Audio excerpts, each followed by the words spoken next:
So I'm often assured that South Africa is a shithole and you should all immigrate to somewhere like, I don't know, the United Kingdom, because that's so much better. But reports out of the United Kingdom these days are really not looking good.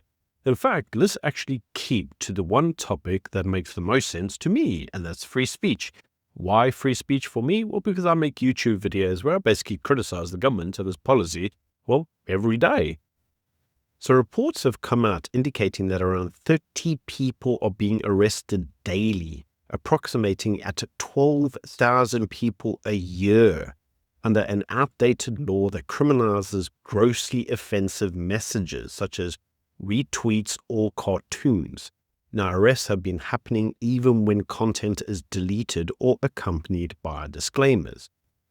Now, critics have argued that this crackdown disproportionately targets harmless speech and instigates a two-tiered justice system and diverts resources away from serious crime.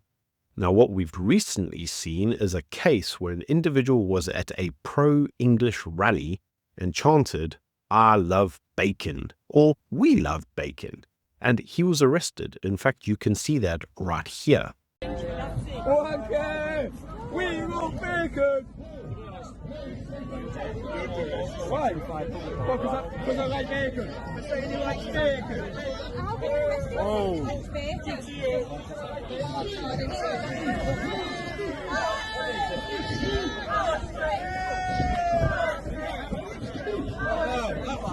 I'm not Are you getting this report?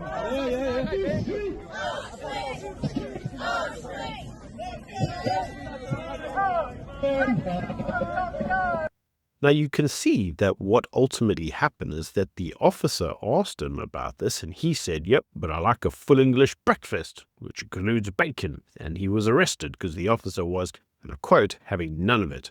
Have a watch. Anything that might be perceived to be racially abusive. Mate, listen, a full English breakfast there, what does that consist of? I'm not just... No, what, in the event of the one you're in your phone, yeah.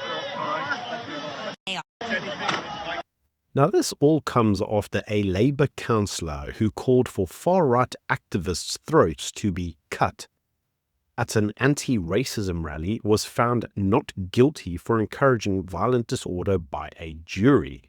Now, Ricky Jones, 58, had been at a trial in a Crown Court where he was seen making reference to disgusting Nazi fascists while addressing a crowd on the 7th of August last year.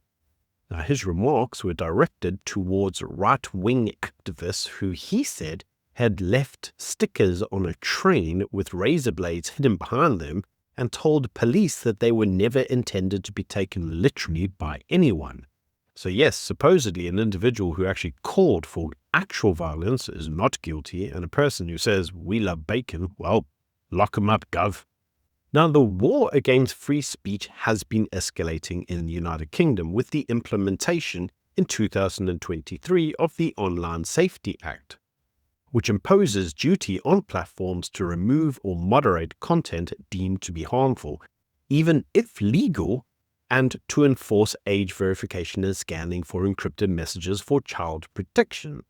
Now, the reality is what this ultimately means is that without any form of verification, there are whole sections of the internet that you cannot access. Now, critics, which include X or Twitter, and Elon Musk, decry the act as overreaching and linking it to state censorship that risks suppressing lawful expression.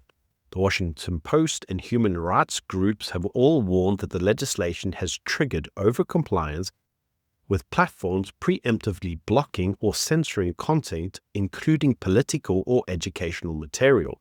The US State Department has formally criticized the act for chilling online speech, because that's effectively what it's going to do. Like I said, whole sections of the internet that you are no longer able to access. Now, it hasn't ended there.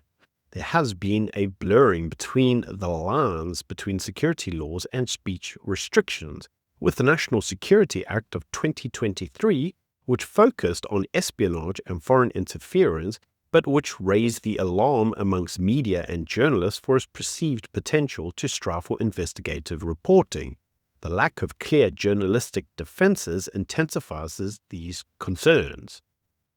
Now, surveys reflect a growing perception amongst Britons that they can't freely express their opinions on topics like race, religion, or immigration for fear of offending others.